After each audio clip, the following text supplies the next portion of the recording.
Young and Restless 2-week spoilers December 29th to January 9th. Victor tormented by ghosts. Matt turns dangerously murderous. On Monday, December 29th, we've got Matt and Nick Newman, Joshua Morrow, in an altercation at the Overlook that turns violent. Matt threatens to kill Sienna Bacall, Tamara Braun, but Nick offers Matt a cool $1 million to hand over Sienna and get out of Genoa City once and for all. Matt tells Nick that Sienna is a serial cheater and also threatens Noah Newman, Lucas Adams, so Nick decides to beat on him. We know he loves to talk with his fists. Nick then threatens to toss Matt off the ledge, but Matt says if he dies, so will Sienna. Matt then threatens to throw himself over the edge and frame Nick, which we know he's done before. Matt eventually agrees to the $1 million payoff while the dirty cop, Annie Stewart, Catherine Kresge, stands guard over a drugged and unconscious Sienna. Meanwhile, Sharon Newman, Sharon Case, threatens Noah when he tries to leave to find Sienna. She'll set security on him to stop him. Sharon thinks Noah is underestimating what a monster Matt is. Young and Restless spoilers. Noah won't stop. Noah insists he loves Sienna and has to save her. Sharon starts prodding her son about Sienna breaking him and Aline Gwynn, Kelsey Wong, up, but Noah gets mad and won't comment. Matt tells Annie about the $1 million offer from Nick. But he's still considering killing both Sienna and Noah because he just hates everybody. However, he would probably prefer the money to get out of Genoa City. Nick reports back to Sharon and Noah that Sienna is still alive and his plan is moving forward as hoped. Phyllis Summers doubles down as Jack Abbott rejects the Marchetti deal. Billy Abbott, Jason Thompson, upsets Phyllis Summers, Michelle Stafford, when she asks about Summer Newman, Allison Lanier, getting Marchetti. Billy says the deal is off because Jack Abbott, Peter Bergman, can't trust her. Phyllis says Jack's plan is going to blow up, and they're going to crawl back to her. Billy suggests that Phyllis confess to stealing the AI and giving it to Victor to prove herself to Jack. Instead, Phyllis doubles down on lying about all of it. She goes to see Jack anyway and starts making promises, but he doesn't buy it. He says Phyllis is only out for herself as usual. Jack says the Marchetti deal is off and they don't need her services, so she storms out. Billy shows up and tells Jack he still thinks Phyllis is their best bet, but Jack says he already rejected her offer. He wonders if Billy wants to get his hands on the AI to use it instead of destroying it. Meanwhile, Phyllis calls Michael Baldwin, Christian Jules LeBlanc, with a message about running an idea by him.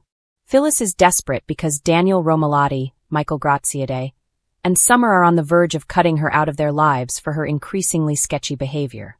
New Year's Eve dramas. Kane's bold gesture and Sally's messy history with Adam. On Tuesday, December 30th, Michael gets a reward for his loyalty to Victor. He gifts Michael an antique Roman coin, but he may still have an agenda. We all know Victor is usually playing chess 3 moves ahead of everybody else. Holden Novak, Nathan Owens, wants a date with Claire Grace Newman, Haley Aaron, for New Year's Eve, but she will only agree if Holden meets her conditions. That condition seems to be him giving Claire more dirt on Audra Charles. Of course, Holden shouldn't do that because he is going to end up in trouble for killing somebody accidentally if Claire gets onto this. Meanwhile, she feels completely justified in continuing to try and destroy Audra. Additionally, Jack Abbott learns a secret from Nikki Newman, Melody Thomas Scott, on Tuesday.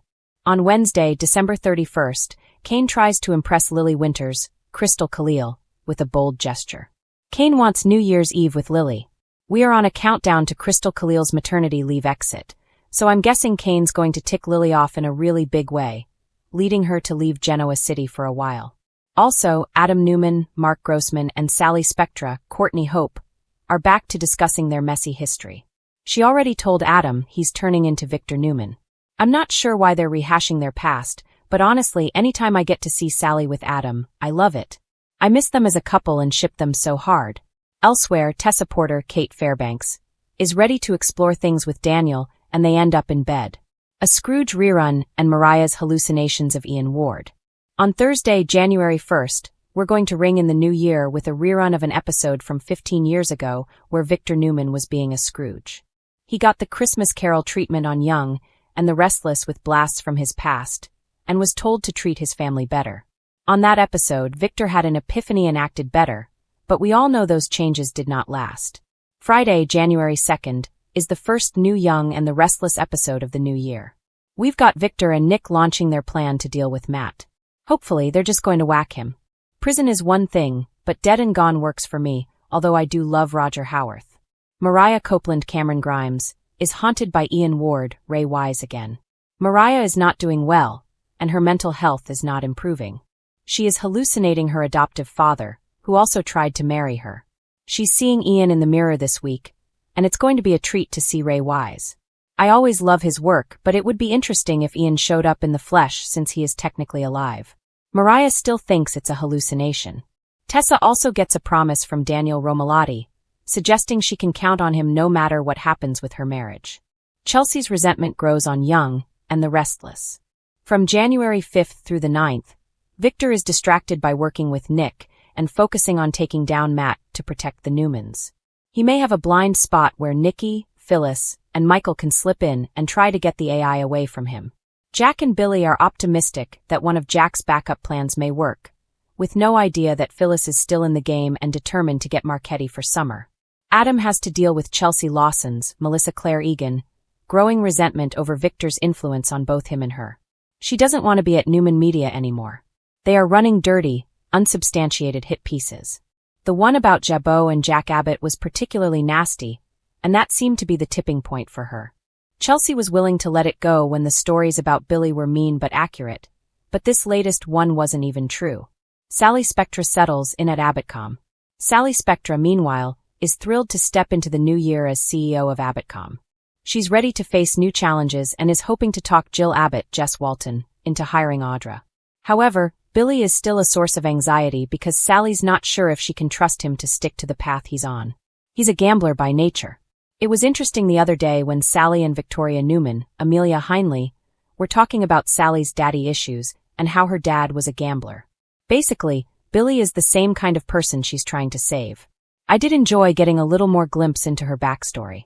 Claire pressures Holden to get more dirt on Audra. Detective Burrow, Matt Cohen, may work with Victor and Nick on the Matt issue. Burrow wants to take down dirty cop Annie Stewart, Catherine Kresge, and shut down Matt. Once had faced enemies, betrayals, and empires crumbling at his feet. But nothing prepared him for the ghosts that came calling in the dead of night. The great Victor Newman stood alone in his study at the Newman Ranch, the fire crackling low as shadows danced along the walls. The house was too quiet, too still. He could feel it in his bones. Something was wrong. A familiar voice echoed behind him. "You built everything on lies, Victor." Victor's jaw tightened. He didn't turn around. He didn't have to. "Adam," Victor said slowly. "You're not real." The apparition stepped closer, his expression twisted with pain and accusation. Adam Newman, his son, his greatest regret, looked just as he had the night everything went wrong. "You chose power over me," Adam whispered. "Over all of us." Victor spun around, his eyes blazing. "I did what I had to do. For this family." But Adam was already fading, replaced by another face. Ashland Locke. The man Victor had destroyed stood there smirking, a glass of whiskey in hand. "You always believe you're the hero of your own story," Ashland taunted. "But you leave bodies in your wake." Victor staggered back a step, gripping the edge of his desk. He had buried these memories, buried the guilt. But now they clawed their way to the surface, relentless and unforgiving. "You're dead," Victor growled. Ashland laughed softly. "So you tell yourself." Victor reached for his phone, his hand trembling for the first time in decades. He didn't call Nikki. He didn't call Victoria. He called Michael Baldwin. "They're back," Victor said quietly when Michael answered. "The ghosts." Across town, another darkness was rising, one far more dangerous. Matt had always lived in the shadows of Genoa City. A man dismissed, overlooked, forgotten. But tonight, as he stood in the dim light of an abandoned warehouse, his hands shook with anticipation, not fear. Rage. "They took everything from me," Matt muttered, staring at the photo crumpled in his fist. His family. His future. All collateral damage of Newman power plays. And Victor Newman sat at the center of it all. Matt's obsession had grown over months, fueled by whispered rumors and half-truths. But something inside him had snapped when he learned the final secret. One that tied his pain directly to Victor's ruthless decisions. "You don't get to walk away," Matt hissed. On a table before him lay a gun. He picked it up without hesitation. Victor's nightmares followed him into the day. At Newman Enterprises, he barked orders at Victoria and Nick, masking his unease with fury. "You're distracted," Victoria said sharply. "This isn't like you." Victor slammed his fist on the desk. "I don't need psychoanalysis." But later, alone in the executive washroom, he stared at his reflection. and didn't recognize the man looking back. For a split second, the mirror flickered. Jack Abbott stood behind him. "You've spent your life fighting me," Jack said calmly. "But the war you should have fought was with yourself." Victor spun around. No one was there. For the first time, Victor Newman felt fear. Not of losing control, but of losing his mind. Meanwhile, Matt made his move. Disguised as a delivery worker, he slipped into Newman Enterprises, his heart pounding as security waved him through. His plan was simple, elegant, deadly. He didn't intend to leave without blood on his hands. As fate would have it, Nikki Newman arrived early that evening, hoping to surprise her husband. She sensed his struggle, even if he refused to admit it. She found Victor in his office, staring out the window. "Victor," she said softly. "Talk to me." He turned, his eyes haunted. "I've made too many enemies, Nikki." Before she could respond, the office door creaked open. Matt stepped inside. "Hello, Victor Newman." Victor's blood ran cold. "Do I know you?" Victor demanded. Matt laughed, a brittle, unhinged sound.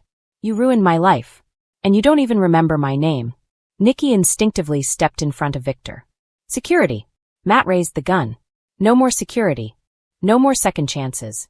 Victor stared at the weapon, then at Matt's trembling hands. Suddenly, the ghosts vanished. The fog cleared. This was real. "You think killing me will fix what's broken inside you?" Victor asked evenly. Matt's eyes filled with tears. "It'll make you pay." The gun fired. The sound echoed through the building. Nikki screamed. Victor lunged forward, tackling Matt as the bullet shattered glass instead of flesh. The two men crashed to the floor, years of power and desperation colliding in a brutal struggle. Security stormed in moments later, dragging Matt away as he screamed Victor's name over and over. "You're not untouchable," Matt shouted. "You'll burn for this." Victor remained on the floor, breathing hard, Nikki clutching him as if afraid he'd disappear. That night, back at the ranch, Victor sat alone again, but this time, the room was quiet. No ghosts. Just silence. He poured himself a drink and stared into the fire, knowing one truth he could no longer deny. His past wasn't done with him. And somewhere in Genoa City, danger still lingered, because men like Matt didn't let go easily, and ghosts never truly stayed buried. Victor Newman had survived. But survival came at a cost. And the reckoning had only just bracing for yet another whirlwind as Noah Newman refuses to back down, leaving a trail of tension, secrets, and explosive confrontations that could change everything. Fans of The Young and the Restless have long watched Noah navigate complicated relationships, business entanglements, and family drama. But this week, it seems nothing and no one can slow him down. Noah's unstoppable streak begins with his latest mission: uncovering the truth behind a shocking corporate betrayal at Newman Enterprises. Rumors of financial misconduct and hidden deals have set the Newman empire on edge, and Noah has made it his personal goal to get to the bottom of it. The young Newman heir, often underestimated, has always had a knack for strategy, and this time, he's playing a dangerous game that could cost him far more than he realizes. Meanwhile, tensions are bubbling at home. Chloe Mitchell has been trying to maintain a semblance of peace between her family and Noah, but Noah's relentless pursuit of the truth is putting strain on their relationship.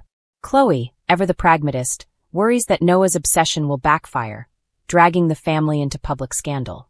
Yet Noah remains unfazed, insisting that exposing the lies is more important than avoiding conflict.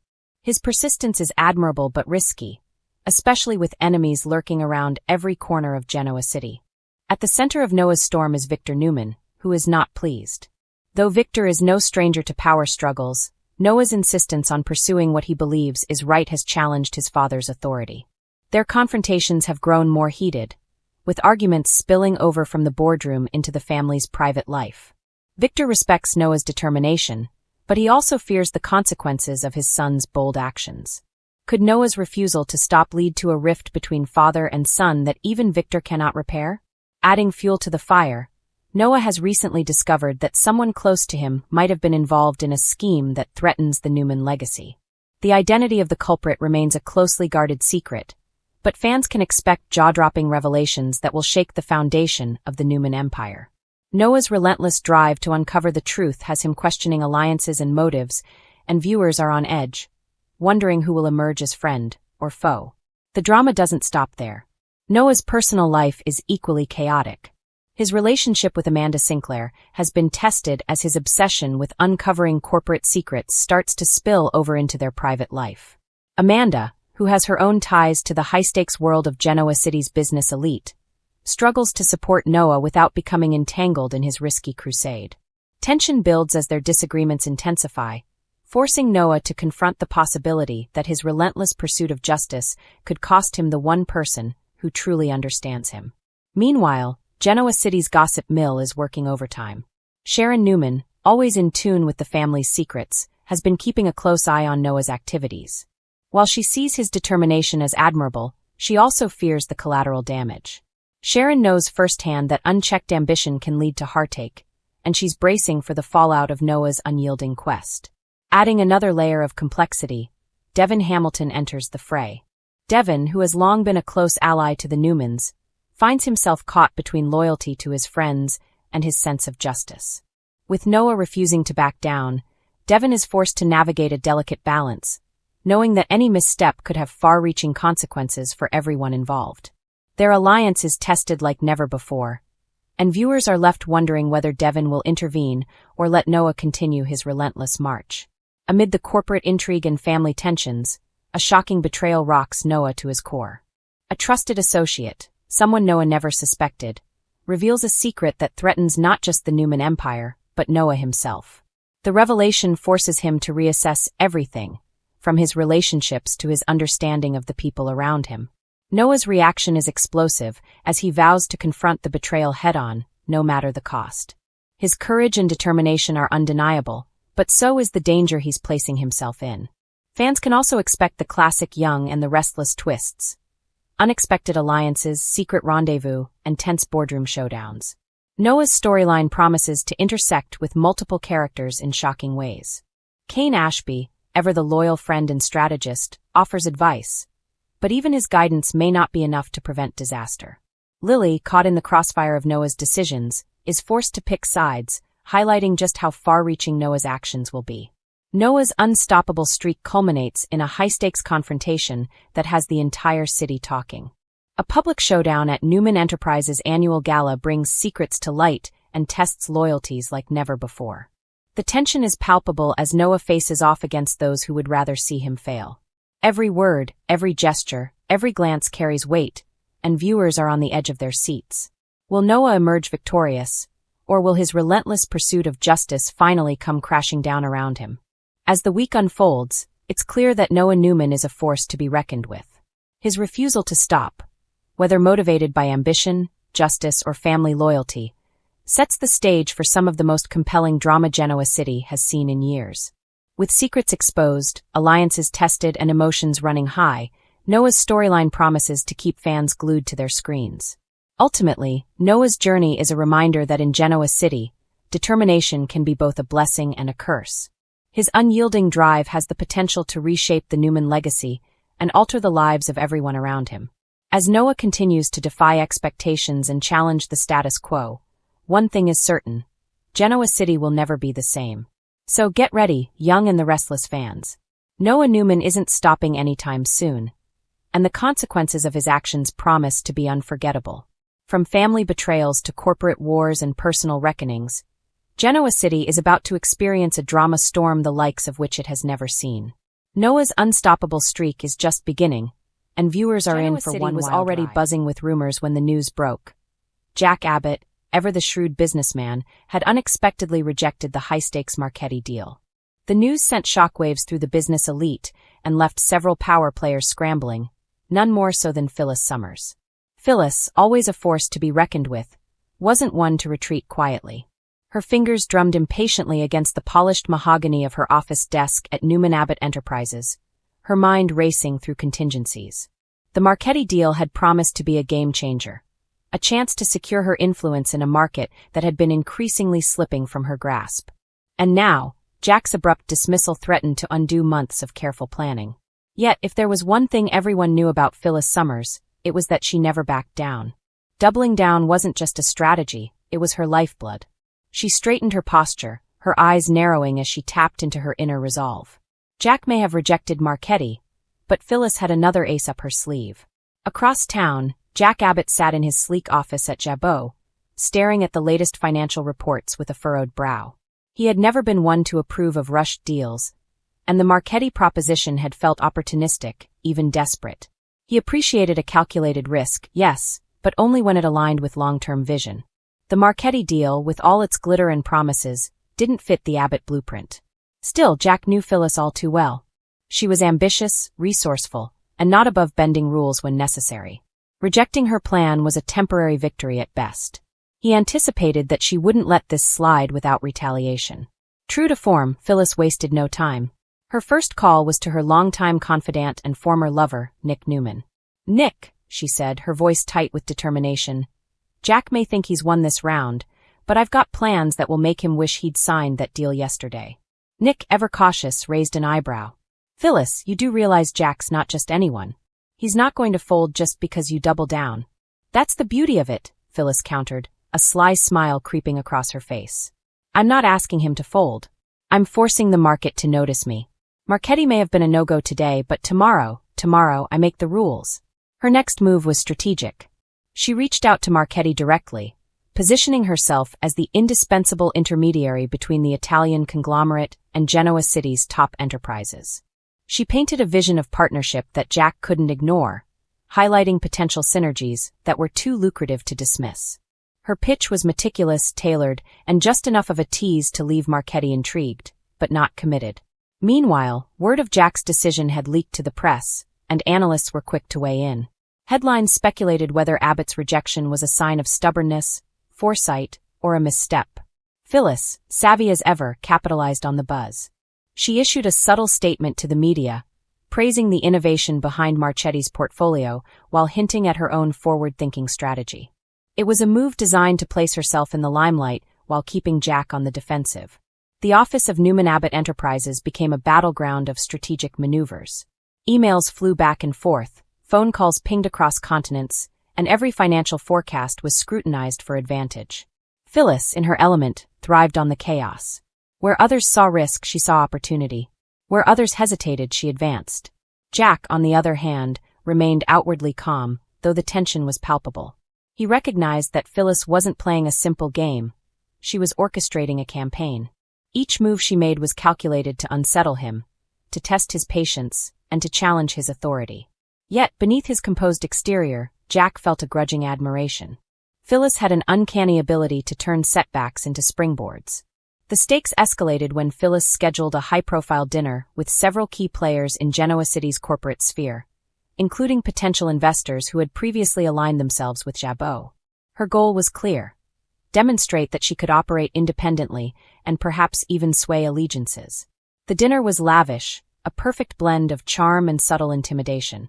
Phyllis, ever the hostess, orchestrated conversations with precision, ensuring her strengths were highlighted while Jack's cautious approach was indirectly questioned. As the evening unfolded, whispers of Phyllis's audacity spread throughout the city. Market analysts speculated that she might be positioning herself for a bold acquisition, one that could rival anything Jack had ever overseen. Her confidence was infectious, and even those who had doubted her began to reconsider.